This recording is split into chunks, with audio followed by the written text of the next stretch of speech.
Assalamualaikum warahmatullahi wabarakatuh. Alhamdulillahi rabbil alamin wa bihi nasta'in ala umuri dunya waddin. Wassalatu wassalamu ala asrafil anbiya'i wal mursalin wa ala alihi wa ashabihi wa man tabi'ahum bi ihsanin ila yaumiddin. Asyhadu an la ilaha illallah wahdahu la syarikalah wa asyhadu anna Muhammadan abduhu wa rasuluh.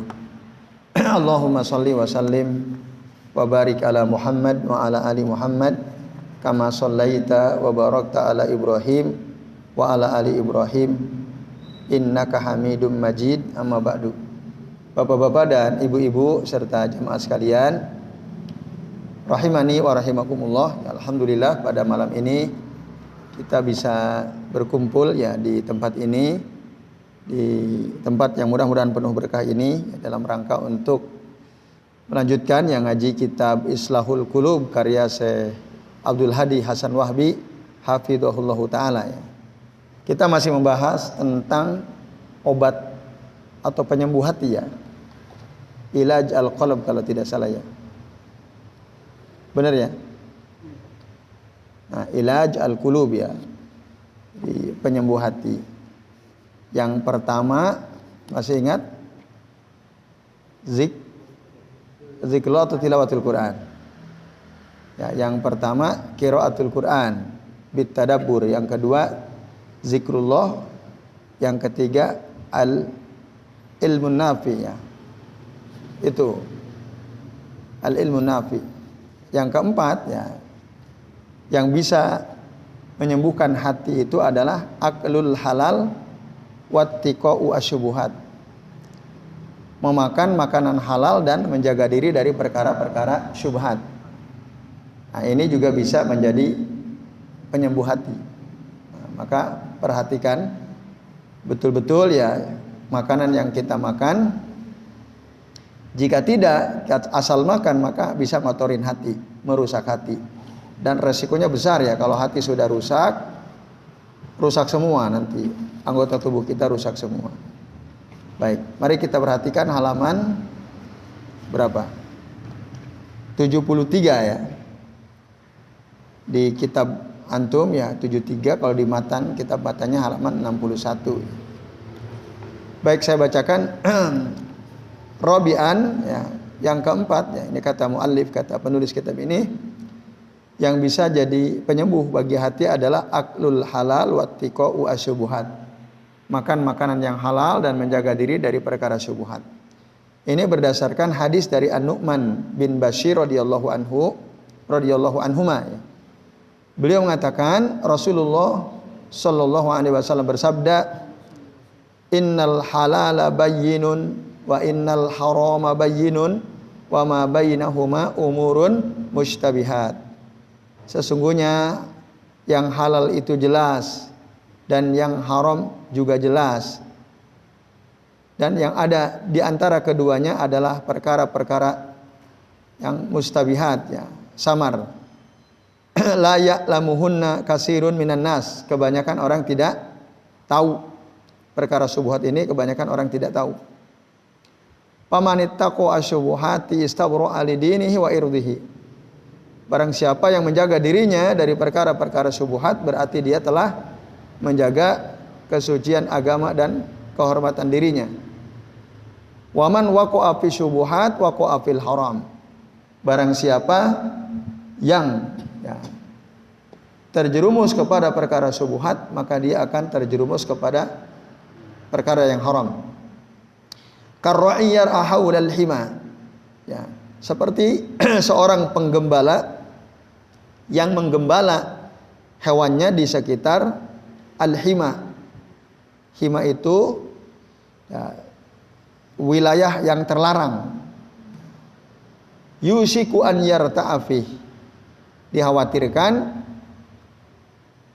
hewan gembalaan kita itu akan masuk makan di tanah larangan milik orang lain itu.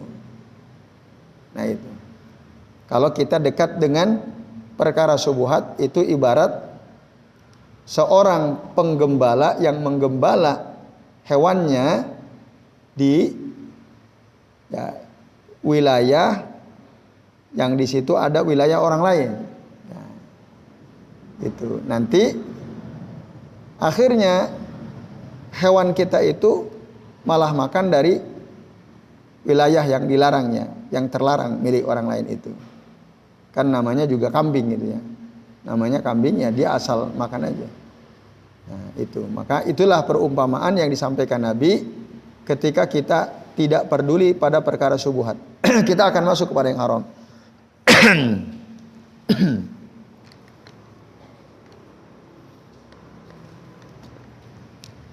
Kemudian beliau mengatakan ala wa inna likulli malikin hima. Ketahuilah sesungguhnya setiap raja itu memiliki larangan-larangan. Ala wa inna himallahi maharimuhu. Ketahuilah sesungguhnya larangan-larangan Allah itu adalah hal-hal yang diharamkan. Ala ketahuilah wa inna fil jasad. Sesungguhnya di dalam tubuh itu ada mudghah, segumpal daging. Idza sholahat, apabila segumpal daging itu baik, sholahal jasadu kulluhu, maka seluruh tubuh kita pun menjadi baik. Wa idza fasadat, dan jika segumpal daging itu rusak, fasadal jasadu kulluh, maka seluruh tubuh kita pun akan rusak. Ala ketahuilah wahia al qalbu, segumpal daging yang dimaksud itu adalah hati. Nah, bapak-bapak dan ibu-ibu serta ikhwas sekalian, berdasarkan hadis inilah ya, Syekh Abdul Hadi hafizahullah taala ya memasukkan bahwa memakan perkara makanan yang halal itu dan menjaga diri dari perkara syubhat itu bisa memperbaiki hati gitu. Sebaliknya kalau kita tidak menjaga, tidak hati-hati dari perkara syubhat, itu akan merusak hati karena akhirnya kita makan sesuatu yang haram. Nah, kalau sudah makan yang haram, hati jadi rusak.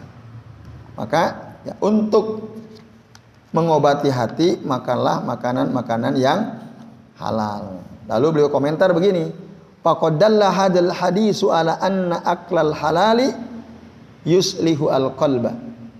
Sungguh hadis ini menunjukkan bahwa memakan makanan halal itu bisa memperbaiki hati. Wa aklul haram wasyubuhat ya wasyubuhat yufsiduhu. Sebaliknya memakan makanan haram atau syubhat itu samar, enggak jelas. Ini halal apa haram? Enggak jelas, maka itu merusak hati. Wa yukhafu ala akilil haram wal mutasyabih ala tusma ala hudawatun. Dan dikhawatirkan orang yang memakan makanan haram, memakan makanan yang syubhat, doanya tidak didengar oleh Allah Subhanahu wa taala. Itu akibatnya. Doanya tidak didengarkan. Nah, itu. Nabi ya sallallahu alaihi wasallam beliau pernah bersabda, ayyuhan nas, wahai manusia, innallaha thayyibun la yaqbalu illa thayyiban. Sesungguhnya Allah itu baik, Allah tidak menerima kecuali yang baik. Wa innallaha amaral mu'minina bima amara bihil mursalin. Dan sesungguhnya Allah Ta'ala menyuruh orang-orang beriman ya, dengan sesuatu yang Allah menyuruh para rasul. Nah, di dalam Al-Quran surah Al-Mu'minun ayat 51 jelas ayatnya, ya ayyuhar rusul, wahai para rasul, kulu, makanlah minat thayyibat, dari yang baik-baik, wa'malu sholihah, dan beramal solehlah. Inni bima ta'maluna alim, sesungguhnya aku Maha mengetahui dengan apa yang kalian kerjakan.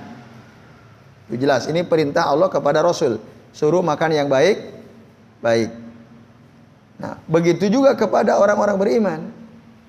Allah Subhanahu wa taala berfirman, ya ayyuhalladzina amanu, wahai orang-orang yang beriman, kulu min thayyibati ma razaqnakum. Makanlah dari apa-apa yang baik yang telah kami rezekikan kepada kalian. Nah, itu. Jadi memakan makanan yang baik, yang halal itu adalah perintah Allah Ta'ala ya. Diperintahkan oleh Allah Subhanahu wa ta'ala berdasarkan dua dalil ini. Nah, lalu apakah ada dalil yang menegaskan bahwa orang yang memakan yang haram itu bisa menjadi sebab doanya tidak didengar oleh Allah Ta'ala? Ada. Yaitu hadis riwayat Imam Muslim yang disebutkan di bawah ini ya.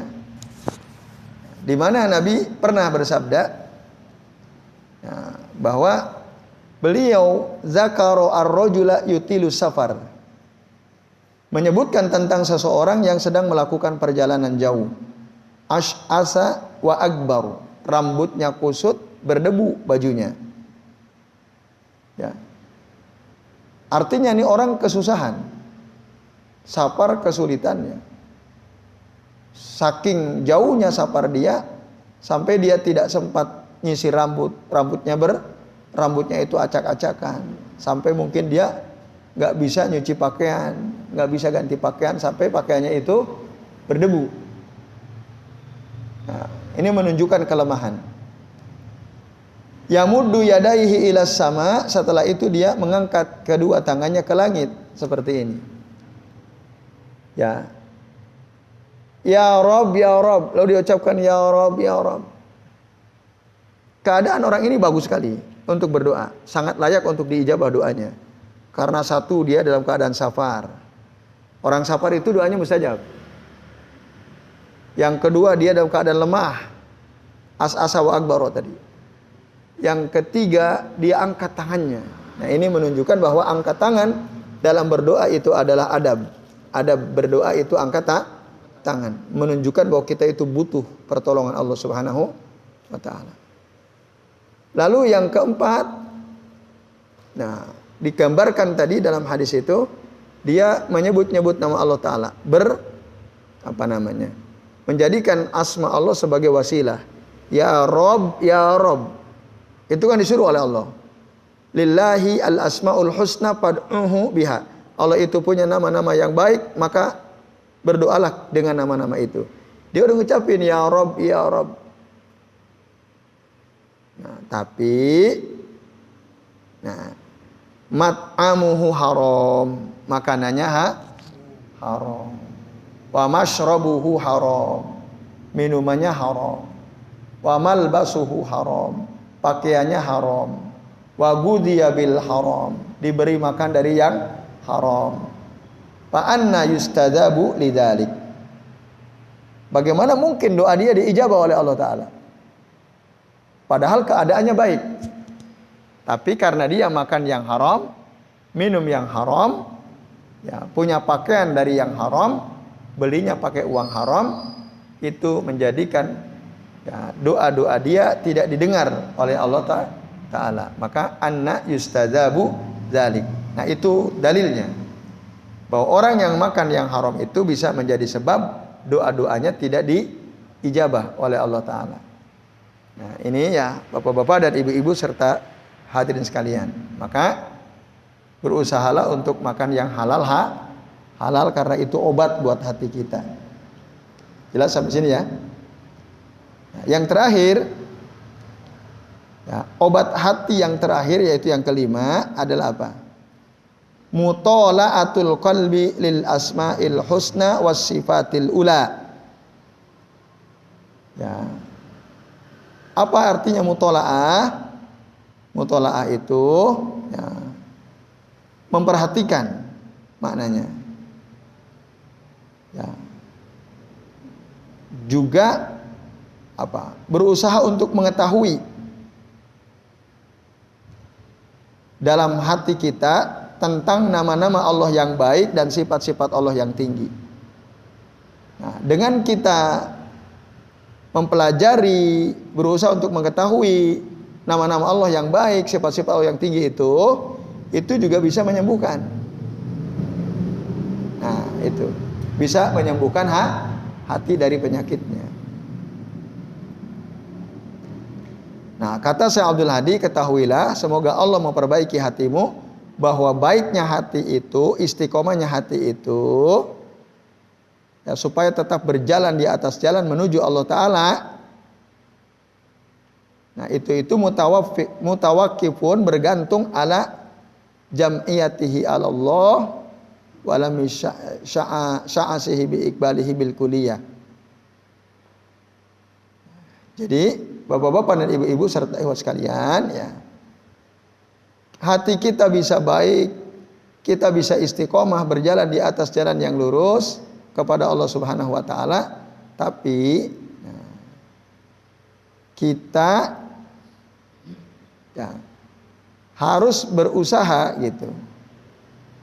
Dan usaha kita ini berhasil atau tidaknya untuk memperbaiki hati dan istiqomah sangat bergantung kepada apa? Kepada ya jam'iyatihi 'ala Allah taala.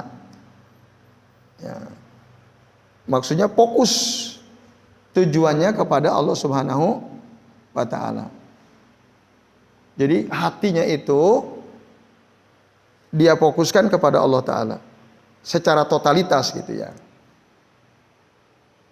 Nah, jadi semakin total seseorang hatinya fokus kepada Allah taala, semakin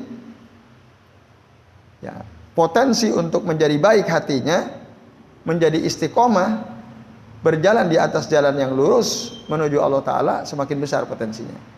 Kalau kita apa tadi? Fokus ya kepada Allah. Itu mutawakkifun ala jam'iyatihi 'ala Allah walam misa'asihi bi iqbal bil kulliyati 'ala Allah taala. Nah, jadi fokus sama Allah. Tujuannya fokus total Allah Subhanahu wa taala. Nah, maka dengan begitu kita akan ya mendapatkan kenikmatan luar biasa kalau kita fokus pada Allah taala. Maka dikatakan ya, walau furidat ladzatu ahli dunya bi ajma'iha hasilatan lirrajul, andai kata ya kelezatan yang dirasakan oleh penduduk dunia ini, ya saya ulangi, andai kata kelezatan, seluruh kelezatan penduduk dunia itu ya, betul-betul terjadi pada seseorang ya, jadi kelezatan penduduk dunia itu ya, dengan beragam jenis makanan bisa didapatkan oleh seseorang, misalnya, maka lam yakun laha nisbatun ila ladzati jam'iyati qalbihi. Maka sikap si orang itu ya, jika apa tadi?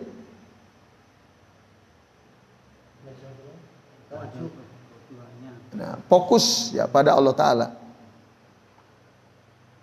Nah, maka kenikmatan dunia yang dirasakan seseorang dengan beragam jenisnya itu tidak bisa dibandingkan nggak bisa. Gitu. Jadi nggak ada nilainya dibanding kelezatan saat kita fokus menghadap Allah Subhanahu wa taala. Jadi nggak sebanding. Kita mau dapat kenikmatan dunia, merasakan lezatnya kenikmatan dunia, atau mau milih ya apa? Merasakan kelezatan fokus hatinya kepada Allah taala. Kira-kira lebih mantap mana? Satu pilihannya, kita mendapat seluruh kenikmatan dunia. Ya. Yang kedua, kita mendapat kenikmatan tapi berupa apa? Kelezatan, bisa tawajuh, fokus kepada Allah taala. Itu dua perumpamaan yang apa? Nah, tidak sebanding gitu, tidak sebanding. Terlalu kecil. Nikmat dunia itu terlalu kecil jika dibandingkan dengan kenikmatan kita bisa apa? Bisa fokus tadi kepada Allah. Itu. Jadi penting itu, fokus kepada Allah Ta'ala dalam kehidupan, dalam hidup kita ini. Ya. Nah itu yang menunjukkan bagaimana khusyuknya Ali gitu ya. Sampai-sampai anak panah yang menancap pada dirinya di fisiknya itu pas dicabut nggak kerasa, saking khusyuknya sholatnya, saking fokusnya kepada Allah Ta'ala. Nah itu lezat gitu. Kita bisa fokus ya, menghadapkan hati kita pada Allah Ta'ala. Itu adalah sesuatu yang sangat nikmat, sangat lezat. Nah, kalau ya itu ya sangat nikmat, sangat lezat. Tidak sebanding. Ya. Apa Pak? Tasawuf gimana itu?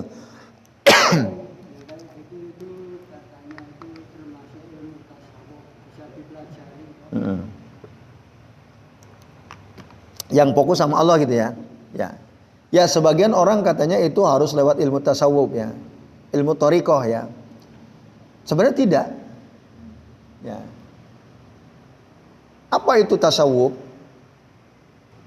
Tasawuf itu konon menurut ya, dilihat dari sisi pengertiannya secara bahasa itu dari kata suf. Tasawuf. Suf itu adalah bukan. Ya. Suf itu kain yang berasal dari bulu domba ya. Itu suf. Nah, tasawuf berarti dia berusaha untuk hidup sederhana gitu. Pakaiannya dari kulit domba ya, bulu domba. Meninggalkan dunia untuk fokus ke Allah Ta'ala. Ya. Ada yang mengatakan tasawuf itu dari kata sofin, sof, jernih. Yaitu dalam rangka untuk menjernihkan hati. Nah, maka ada istilah tasawuf, menjadi sufi. Sufi itu adalah orang-orang yang selalu berusaha untuk menjadikan hatinya itu bersih. Dengan apa? Amal-amal tentu saja. Nah, fokus sama Allah. Nah, tetapi ya, ada hal-hal yang menyimpang dalam ajaran sufi tasawuf itu. Misalnya ada tasawuf itu ada istilah kasyaf. Kasyaf itu terbuka hijab antara hamba dengan Allah. Ya. Bagaimana caranya supaya bisa kasyaf? Caranya apa? Di antaranya muter-muter tarian Rumi itu. Ya kan? Nah, itu di sufi ada tuh. Dia muter sampai hilang kesadaran. Nah, ketika hilang kesadaran itulah keadaan terbaik. Itu kasyaf, berarti dia yang diingat hanya Allah Subhanahu wa Ta'ala. Nah, tapi dalam keterangan ya para ulama ahlu sunnah, tasawuf itu ya di zaman Rasul ya nggak ada. Ya, ajaran sufi itu nggak ada, apalagi yang menyimpang. Soal kesucian hati, membersihkan hati ya ada. Namanya tazkiyatun nafas ya, membersihkan hati. Kita udah bahas itu ya, caranya gimana. Ya itu Pak.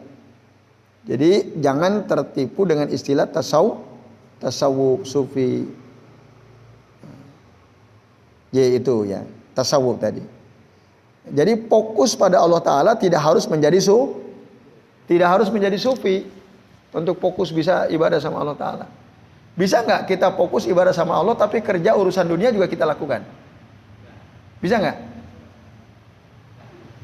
Saya ulangi, bisa tidak? Ya. Kita bisa fokus sama Allah Ta'ala, ya. Tapi juga kita bisa mengerjakan pekerjaan-pekerjaan yang sifatnya duniawi. Bisa nggak? Bisa. Ya, dulu Rasul dan para sahabat urusan dunia tetap diopenin. Makanya ada ayat bunyinya gimana? Wala tansa nasibaka minad dunya. Surah apa itu? Ar-Ra'd 277. Gimana lengkapnya tuh? Ayat sebelumnya. Fabtagi fima atakallahu daral akhirah wala tansa nasibaka minad dunya. Ayat jelas. Ya. Carilah dengan apa yang Allah sudah karuniakan kepada engkau kehidupan akhirat. Fokus ke akhirat, cari. Gitu. Fabtagi fima atakallahu darul akhirah. Cari kehidupan akhirat. Fokus. Tapi wala tansa nasibaka minad dunya. Tapi jangan lupa bagianmu di dunia. Tanpa kita menjadi sufi, ya bisa gitu. Fokus sama Allah dalam beribadah, urusan dunia kita juga semangat. Karena kita dilarang jangan sampai kita melupakan urusan dunia kita. Wala tansa nasibaka minad dunya. Misalnya ngaji terus itu enggak usah ya. Ngaji terus enggak kerja misalnya. Ya itu jangan, berarti kan kita lupa tuh urusan dunia. Kalau bisa ngajinya kenceng, urusan dunia juga ya dia tidak dilupakan. Nah itu.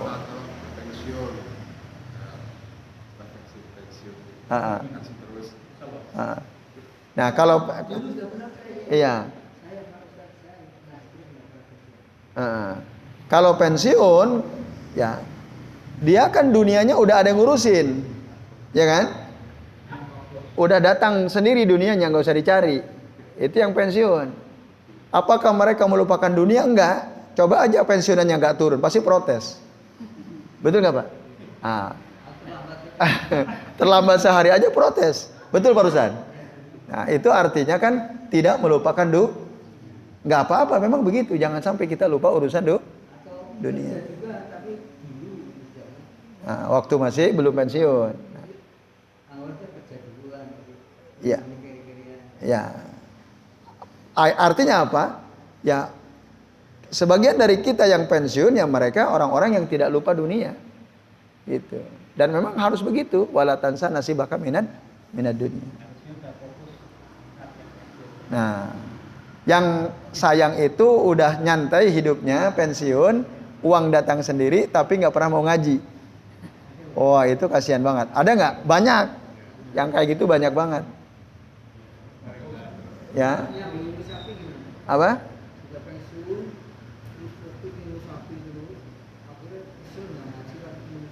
Ngingu sapi. Ya, melihara sapi. Ya, kambing. Iya. Ya kayak gitu. Jadi dunianya berarti yang diurusin. Akhiratnya fokus ke Allahnya nggak ada. Ya kan? Nah, nggak ada. Jadi tadi sekali lagi, supaya bisa fokus urusan akhirat, fokus ke Allah Ta'ala, tidak harus menjadi sufi gitu. Tidak harus menjadi sufi. Apalagi sufi torikot yang ajarannya macam-macam, yang keluar dari tuntunan sunnah. Wah itu lebih parah lagi. Lebih parah lagi. Jadi torikot itu kan punya amalan-amalan khusus. Yang buat siapa amalan khusus itu? Gurunya. Nah, ya gurunya.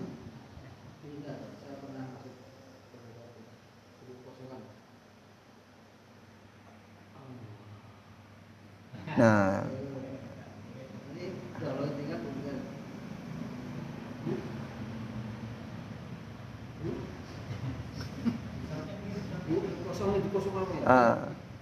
dengan tapi bunyinya hu gitu ya.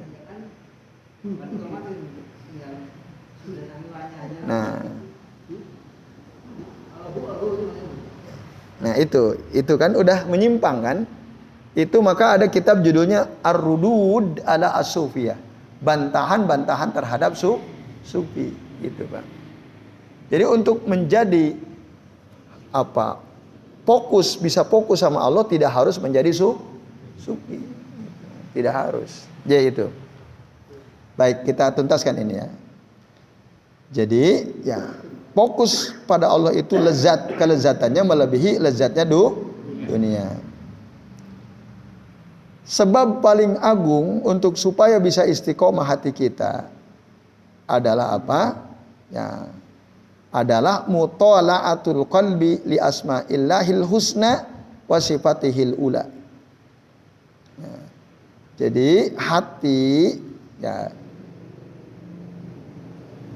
berusaha untuk mempelajari, mengenal nama-nama Allah Ta'ala yang baik dan sifat-sifat Allah Ta'ala yang tinggi. Dengan berusaha mempelajari, mengenal, hati kita mengenal nama-nama Allah, sifat-sifat Allah Ta'ala, ya, fa innaha tad'u ila mahabbatihi wa khasyatihi wa khawfihi wa rajaihi wal ikhlas al amal lahu wa hadha huwa al matlabul a'la wal maqsadul asna wa hadha ainu sa'adatil abdi. Nah,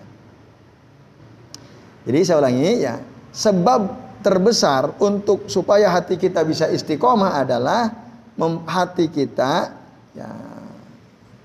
kita ini kita ajak untuk mempelajari nama-nama Allah, mempelajari sifat-sifat Allah yang tinggi, nama-nama Allah yang baik. Itu ya, untuk bisa menyembuhkan hati. Karena dengan kita mempelajari nama-nama Allah Ta'ala, mempelajari sifat-sifat Allah yang maha tinggi, nah hal tersebut bisa apa? Ya, bisa membuat kita mencintai Allah, takut hanya kepada Allah, berharap hanya kepada Allah, ikhlas dalam beribadah hanya untuk Allah juga. Nah inilah dia harapan yang tinggi, niat yang besar. Wa hadza ainu sa'adatil abdi, dan ini adalah sumber kebahagiaan seorang hamba. Jadi kalau hatinya kenal Allah Ta'ala, semakin takut sama Allah Ta'ala.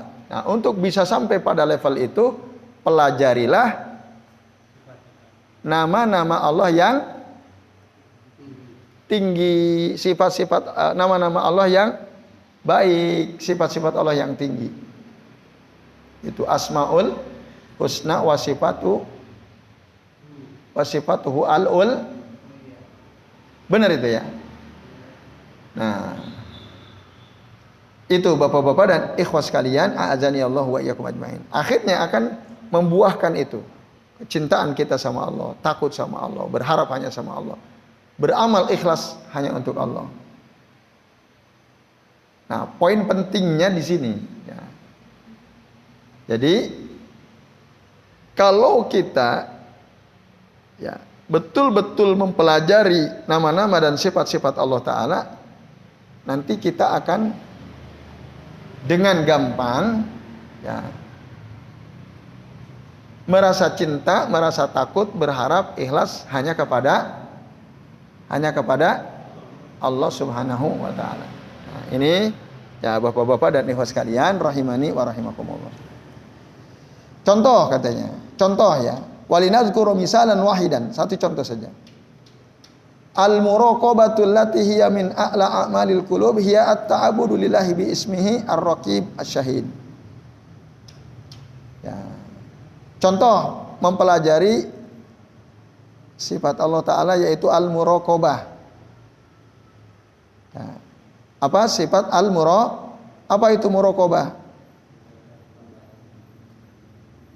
Ya. Muraqabah itu merasa diawasi oleh Allah Ta'ala.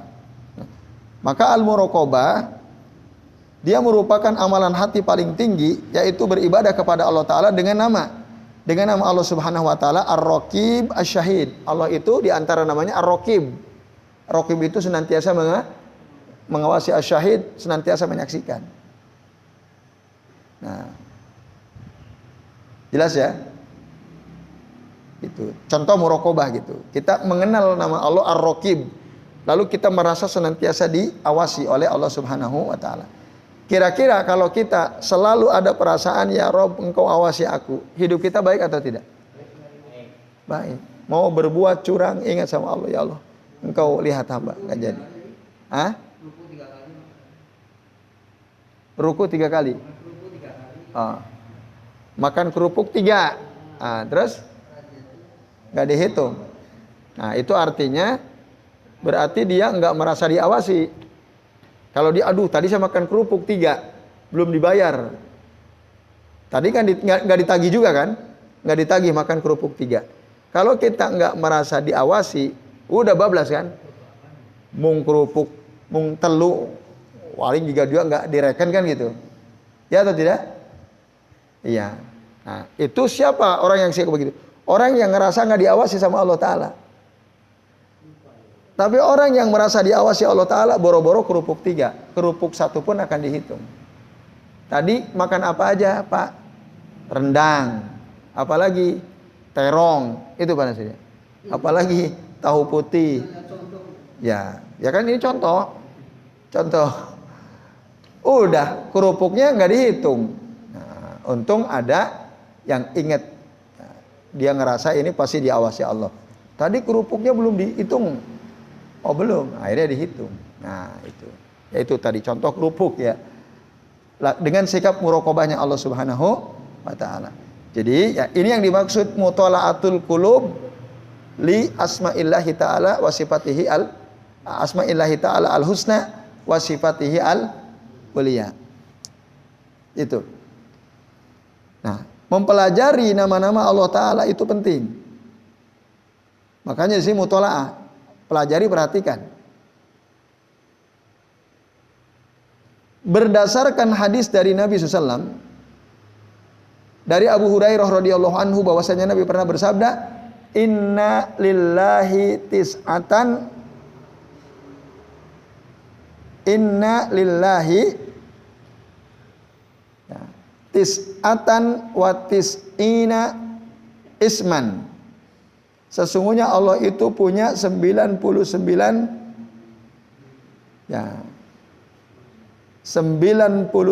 nama.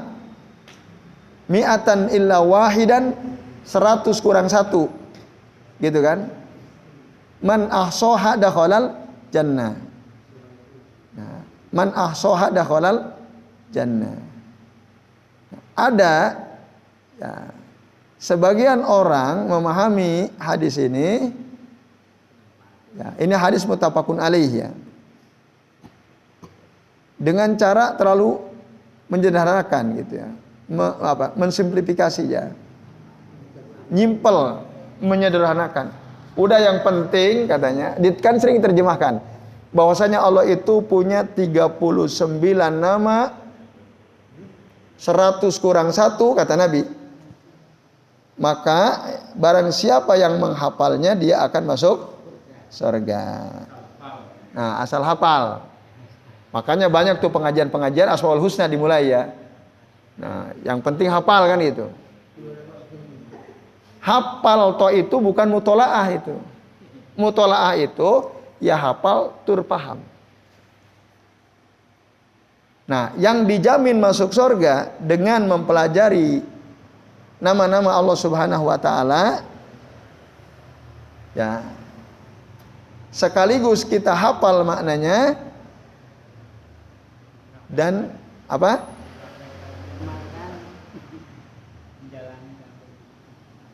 Nah, kalau hafal to itu enggak hafal to, maka Ibnu Utsaimin ya diantaranya mengatakan, jadi selain makna ahsoha itu mengandung beberapa pengertian. Yang pertama, ahsoha itu artinya hafizoha, menghafalnya. Yang kedua, arofaha wa fahimaha, memahaminya. Ahsoha ini. Jadi yang terkandung dalam kata ahsoha itu ada 4 makna. Ada berapa makna? 4 makna. Makna yang pertama tadi hafidhoha. Aswa itu artinya hafidhoha. Artinya apa tadi hafidhoha? Menghafalnya.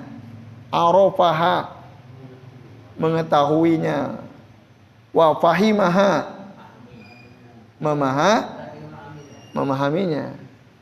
Harus dipahami, bukan hanya bunyi bareng-bareng ya Allahur Rahmanur Rahimul Malikil Kudus dan seterusnya itu ya. Nah, tapi nggak paham. Itu ahsa itu mengandung 4 makna. 1, hafal. 2, paham. Yang ketiga, ya, makna ahsa itu, makna yang ketiga apa? Berdoa kepada Allah Ta'ala dengan ya menyebut-nyebut nama-nama Allah Ta'ala yang baik. Itu berdoa dengan nyebut-nyebut nama Allah yang baik. Itu makna ahsa. Misalnya ya Razzaq, ya Fattahu, ya Razzaq, iftah lana arzaqona. Nah, warzuqna rizqan halalan thayyiba mubarakah misalnya. Ya Fattahu ya Razzaq, ya Fattahu ya Razzaq. Nah, itu zikir kalau itu ya. Kalau doa ya itu ya Fattahu ya Razzaq, iftah lana ya arzaqana warzuqna rizqan halalan thayyiban mubarakah. Itu salah satu bagian daripada makna ahsoha. Berdoa dengan menyebut-nyebut nama-nama Allah yang baik. Gitu. Biasa gitu nggak? Nah, harus dibiasakan menyebut nama Allah yang baik ketika berdoa. Dan yang terakhir, anta ta'abbada lillahi bimuqtadhaha. Engkau beribadah kepada Allah sesuai dengan apa? Sesuai dengan tuntunan. Nah, tapi kalau yang tadi yang saya contohkan, ya Fattahu ya Razzaq, ya Fattahu ya Razzaq, berkali-kali diulang. Boleh atau tidak? Nah, kalau ditanya boleh atau tidak, zikir dengan gitu boleh? Nah, boleh enggak? Ya, termasuk memohon gitu. Kalau berdoa boleh, tapi kalau zikir begitu nggak ada contohnya. Gitu. Zikirnya hanya menyebut-nyebut nama-nama Allah saja. Ya Fattah, ya Fattah, ya Fattahu, ya Fattah. Udah capek, ya Razzaq, ya Razzaq. Bosan, ya Fattahu, ya Razzaq, ya Fattahu, ya Razzaq misalnya. Gimana itu? Ya Allah, ya Rabbuna, Anta maksuduna, Ridhoka matlubana, Dunyana wa ukhuna, Ya Rahman, Ya Rahim, Ya Razzaq, Ya Qadir, Ya Aziz, Ya Jabbar. Tadi kalau menghafalkannya boleh, itu termasuk bagian daripada makna ahsoha itu. Tapi juga harus tahu maknanya, harus dipahami maknanya. Setelah itu selalu berdoa dengan menyebut-nyebut nama Allah itu. Dan yang terakhir adalah beribadah kepada Allah Ta'ala dengan tuntutan makna dari nama-nama Allah itu. At-ta'abbudu au anta ta'abbada lillahi bimuqtadhaha dengan tuntutan makna itu. Contohnya gimana? Kita tahu Allah itu Maha melihat, Al-Basir. Betul atau tidak? Nah, kita tahu Allah itu As-Sami. Apa As-Sami? Mendengar. Nah, itu nama Allah Ta'ala. Nah, kita beribadah kepada Allah Ta'ala ya, dengan tadi memperhatikan ya, makna ya, dari katakanlah tadi apa tadi? Al-Basir. Al-Basir itu melihat. Allah Maha melihat. Berarti ketika kita beribadah, berperilaku, kita selalu ingat bahwa Allah itu nama lainnya, salah satu namanya Basir, Al-Basir, Al-Alim. Nah, maka dengan kita ingat nama Allah Ta'ala, kita menghafalnya, lalu kita juga berdoa dengan apa? Nama-nama Allah yang baik tadi. Lalu beribadah ya kepada Allah Ta'ala sesuai tuntutan setiap namanya. Tadi As-Sami, mendengar. Manusia punya sifat mendengar atau tidak? Punya. As-Sami ya. Allah itu As-Sami.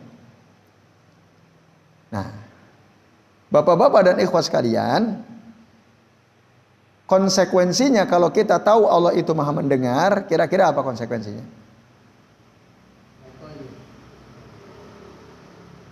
Ada yang bisa? Gimana? Berbicara yang baik, yang baik-baik, ya, yang benar. Karena kalau bicara yang buruk,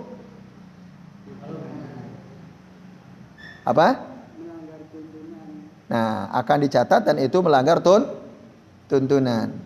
Berarti orang yang bicara buruk, dia tidak apa? Ya, tidak peduli dengan sifat Allah yang Maha mendengar, As-Sami. Harusnya kalau kita tahu Allah itu As-Sami, hati-hati dalam bicara. Betul atau tidak? Nah, begitu juga Allah itu Maha melihat.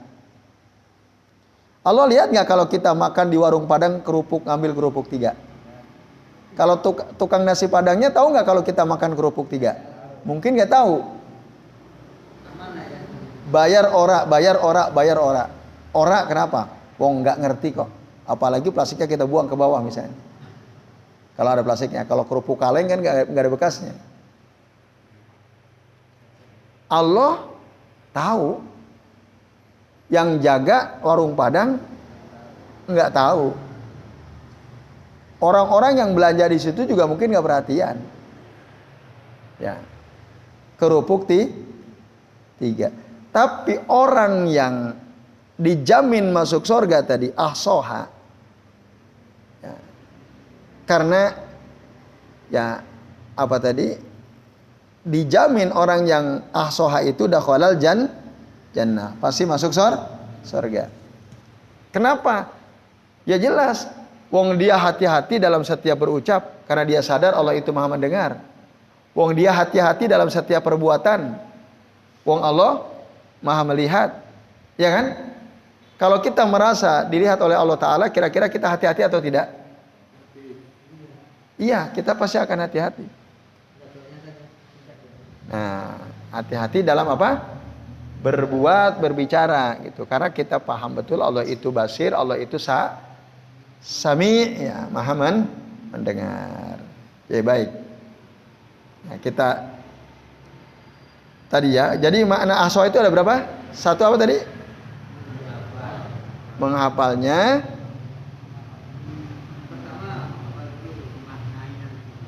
Ya, silakan mau dibolak-balik.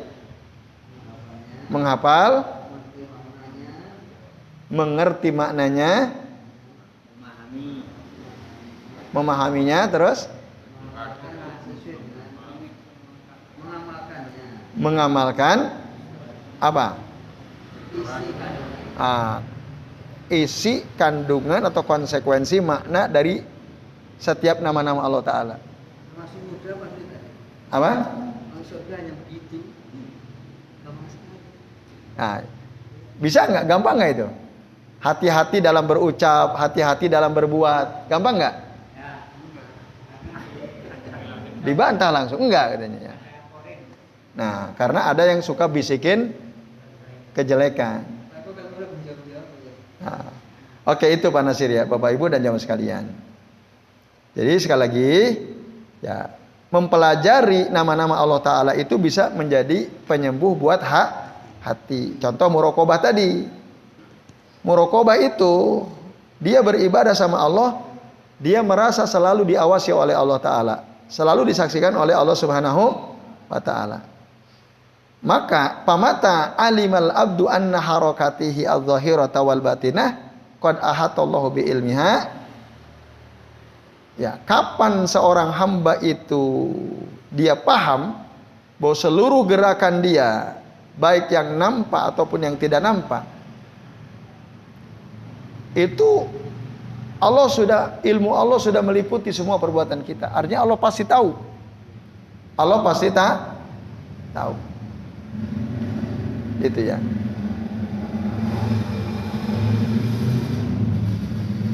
Kemudian ilmu bahwa Allah itu senantiasa ngawasin kita, kita hadirkan dalam setiap keadaan kita. Kita selalu, ya Allah, Engkau selalu awasi aku ini. Nah, kita merasa seperti itu, kira-kira apa konsekuensinya? Kita akan menjaga ya batin kita gitu. Dari setiap pikiran-pikiran, lintasan-lintasan yang membuat Allah marah. Karena apa? Kita hati-hati, kita ngerasa ini Allah ngawasi kita terus. Kira-kira pengawasan Allah Ta'ala ada jedanya enggak? Ada istirahatnya enggak? Enggak ada. Setiap saat. Nah, orang yang paham Allah itu Raqib, Allah itu Syahid, dia pasti hati-hati dalam setiap gerakannya, dalam setiap ucapannya. Nah, itu ya Bapak-bapak dan ibu-ibu serta ikhwas sekalian.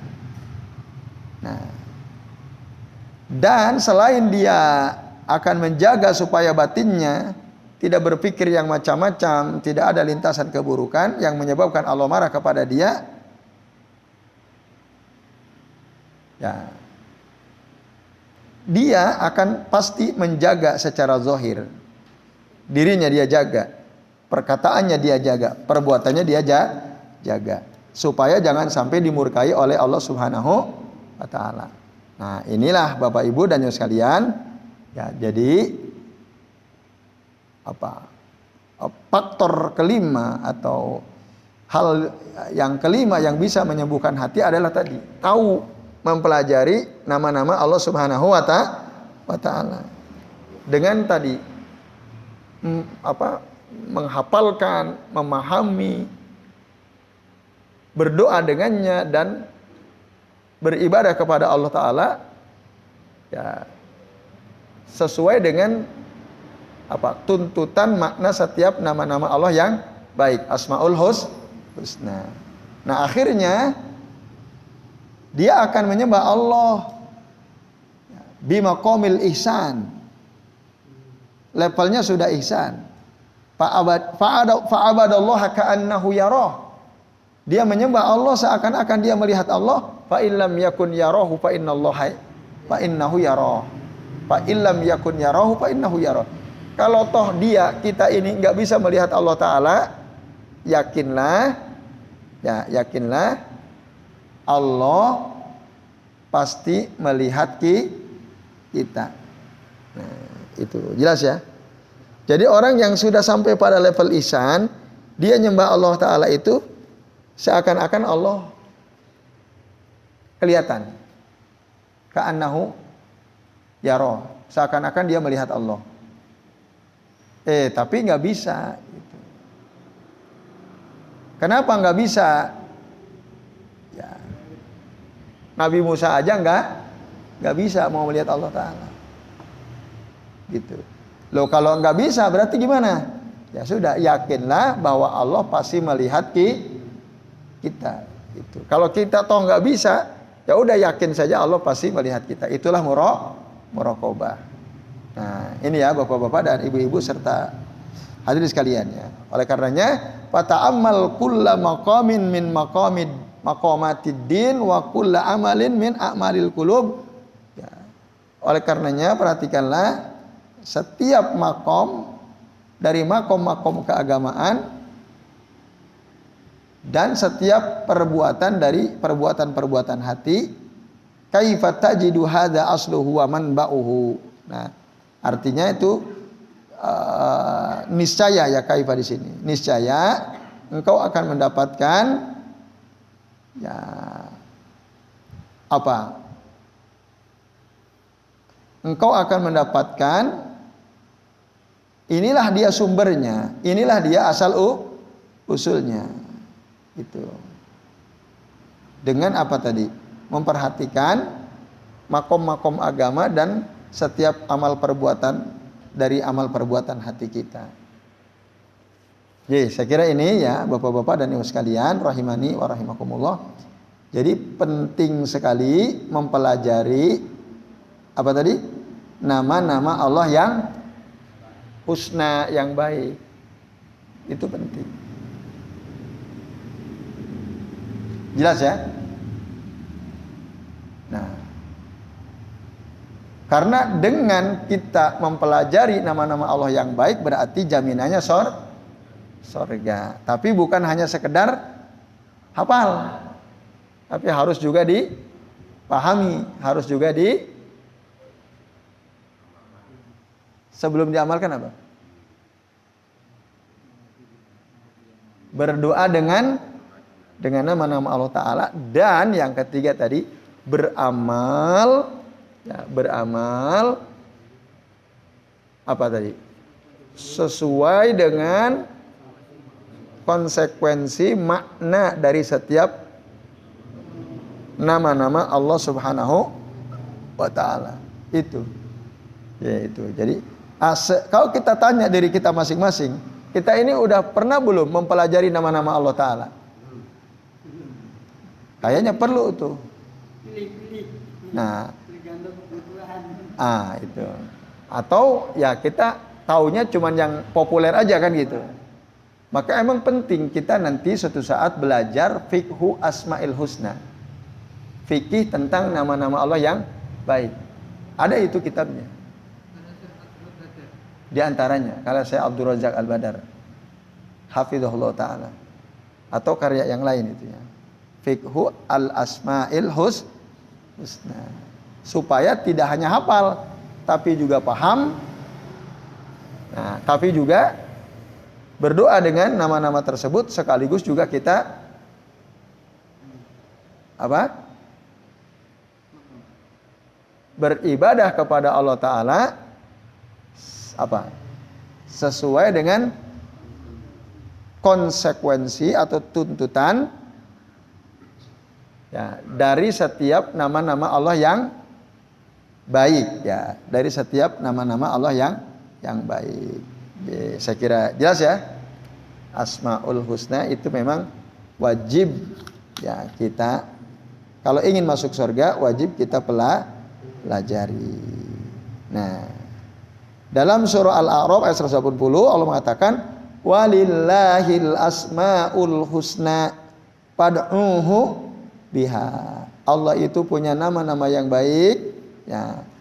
Maka berdoalah kepada Allah Ta'ala dengan nama-nama Allah yang baik tersebut. Saya kira ini ya Bapak-bapak dan ibu-ibu serta ikhwas sekalian, mudah-mudahan jelas ya. Ada dua faktor tadi yang kita pelajari.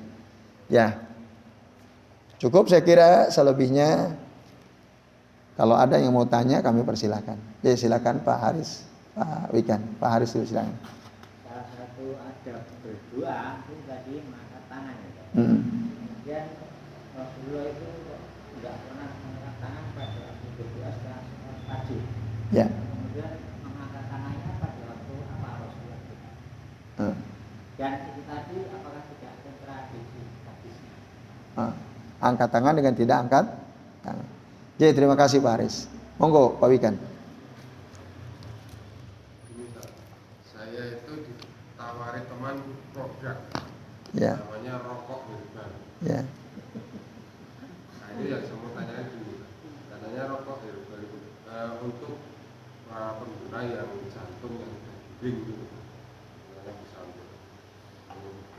Iya. Nah, itu sudah jenis pidana. Saya ini berpromosi, cuma saya ingin menanyakan hukumnya bagaimana kalau seperti itu, apakah itu sama dengan kalau promosi tapi dengan jenis lain itu bisa menyampaikan orang gitu kan, Iya. sama-sama terhadap.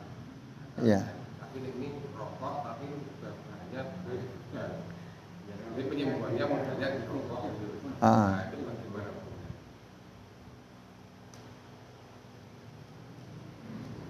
Jadi jualan rokok herbal gitu ya. Ya.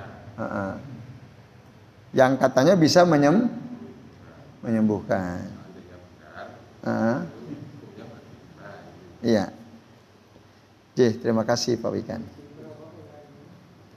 Yang pertama Pak Haris ya. Dalam hadis yang tadi kami kutip, yang ada di halaman berapa itu? 72 ya. Atau 73 tadi ya. Yang kalau kita ya makan yang haram, meskipun syarat-syarat diterimanya doa sudah terpenuhi, adabnya sudah perhatikan, kalau dia makan yang haram, doanya tidak diijabah.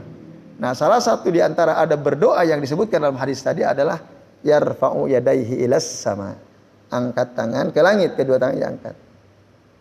Nah, itu berarti angkat tangan itu adab dalam berdoa. Lalu bagaimana kalau kita berdoa angkat tangan, karena ini adab dalam berdoa, tapi setelah selesai salat fardu, itu ya Pak Haris. Nah, Rasul tidak pernah mengangkat tangan. nah, jadi ya kita lihat dasarnya, dalilnya. Rasul dulu setiap kali beliau selesai sholat, ya, apakah beliau berdoa sambil angkat tangan? Tidak. Tidak ada dalil yang menjelaskan bahwa Rasul setelah sholat fardu angkat tangannya lalu berdoa, itu nggak ada. Nah, oleh karenanya angkat tangan berdoa setelah selesai sholat sebaiknya dihindari. Gitu. Angkat tangan sambil berdoa setelah selesai sholat. Karena Rasul tidak pernah melakukannya. Kalau mau, enggak perlu angkat tangan. Nah, angkat tangan kan adabnya doa. Betul, dalam konteks tertentu iya. Tapi khusus di dalam sholat atau setelah selesai sholat, nah itu berdoanya silakan. Bahkan dianjurkan, tapi tidak angkat tangan.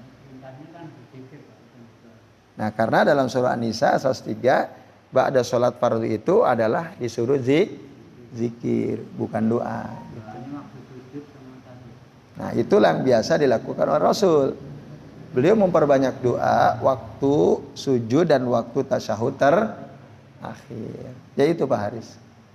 Jadi angkat tangan itu ya ada batasannya gitu ya. Ya itu. Ada yang dianjurkan, ada yang tidak. Dalam konteks tertentu tidak dianjurkan. Seperti tadi berdoa setelah sholat fardu. Yang kedua, apa contohnya?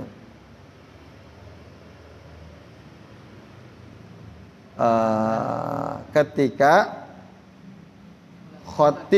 jadi khotib Jumat khutbah kedua, lalu kita membaca doa, itu tidak dianjurkan begini. Tapi seperti ini. Yaitu Pak Haris.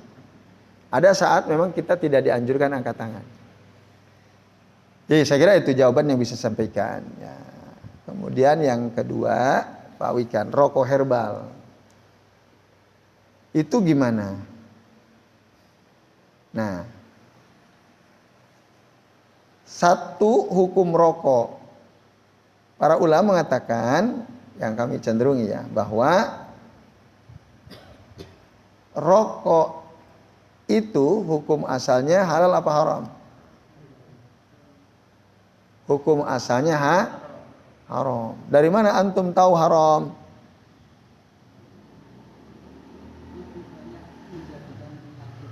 Gimana?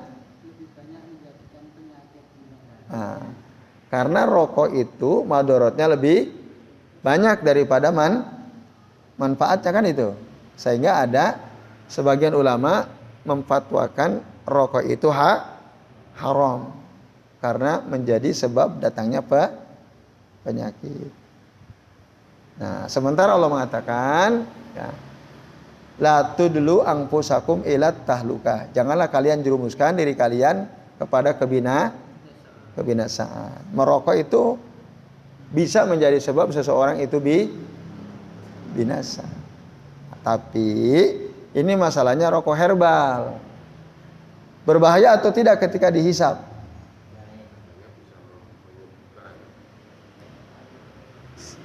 Katanya bisa.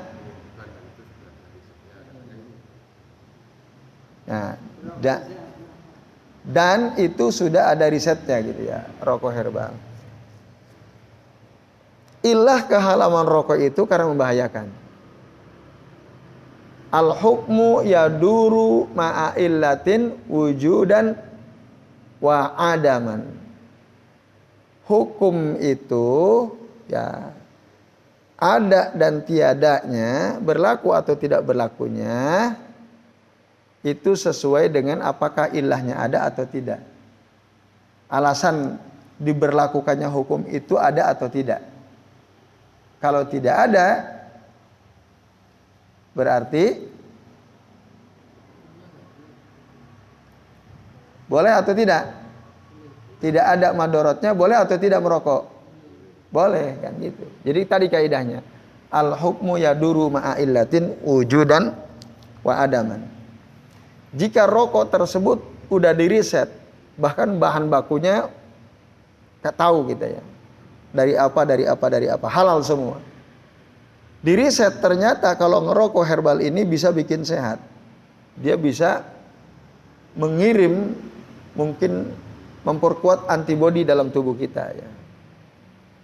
Akhirnya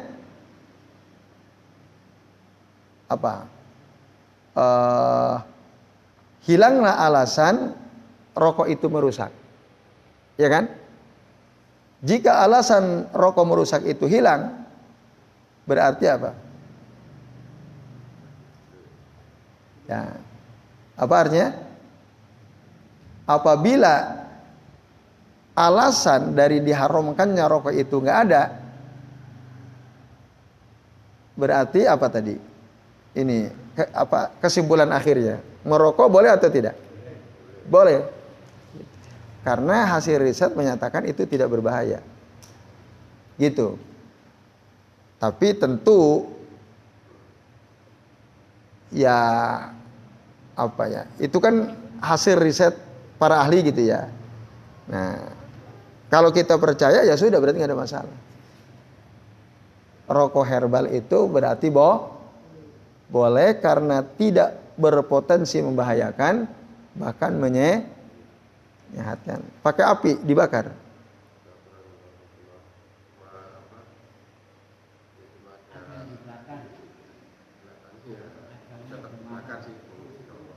Ya, rokoknya tetap dibakar, ya kan? Bahayanya ada nggak? Apa bahayanya?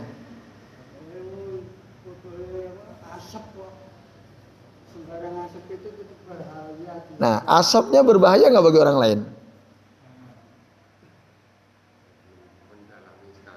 Nah, itu perlu ditanya. Tapi jika memang ilahnya hilang semua, ilah itu tadi alasan berbahayanya hilang semua, berarti boleh gitu. Berarti boleh. Tapi kalau ternyata ada ilahnya yang nggak hilang gitu. Misal ya contoh asap, karena dibakar kan berasap. Ilah ini kan nggak hilang. Nah, karena ilah ini nggak hilang, berarti rokok tetap hukumnya tidak boleh, atau ya setidak-tidaknya makruh gitu ya. Kalau tadi kita mengikuti pendapat apa? Apa tadi? Al-hukmu yaduru ma'a illatin wujudan wa adaman.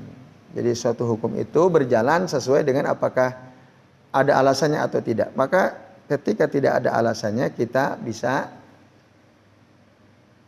melakukan hal yang tadi hukum asalnya haram itu. Gitu. Itu Pak Wikan ya. Kalau emang antum punya bukti, bahkan asapnya nggak berbahaya gitu. Kalau orang kena asap rokok herbal, misalnya kalau rokok biasa, kena asapnya kan pusing. Ya kan? Kalau ini misalnya rokok herbal karena bahannya dari herbal, lalu ketika kita ada di ruangan, mengisap asap rokok itu, jadi tambah segar misalnya. Waduh, diisap-isap tambah segar, antibodinya tambah kuat. Misalnya, kalau itu ya berarti boleh. Gitu. Karena potensi membahayakannya sudah tiada ya. Itu Pak Wikan, Bapak Ibu dan jamaah sekalian. Jelas ya, saya kira ya. Ya semoga saja memang betul-betul rokok tersebut aman dikonsumsi, aman di tengah-tengah masyarakat ya. Walaupun mungkin masyarakat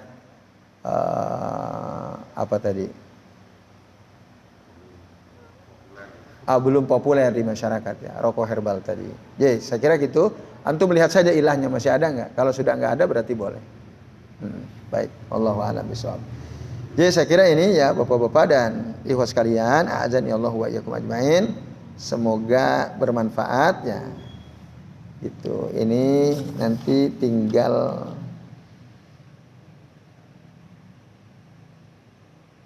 ya masih ada lumayan lah.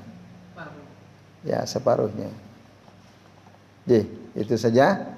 Sebelum waktu saya kembalikan ke Mas Yoyo selaku pembawa acara, kami akhiri. Wassallallahu ala Muhammadin wa ala alihi wa sahbihi wa baraka wa sallama alaihim ajmain. Billahi taufiq wal hidayah. Wassalamualaikum warahmatullahi wabarakatuh.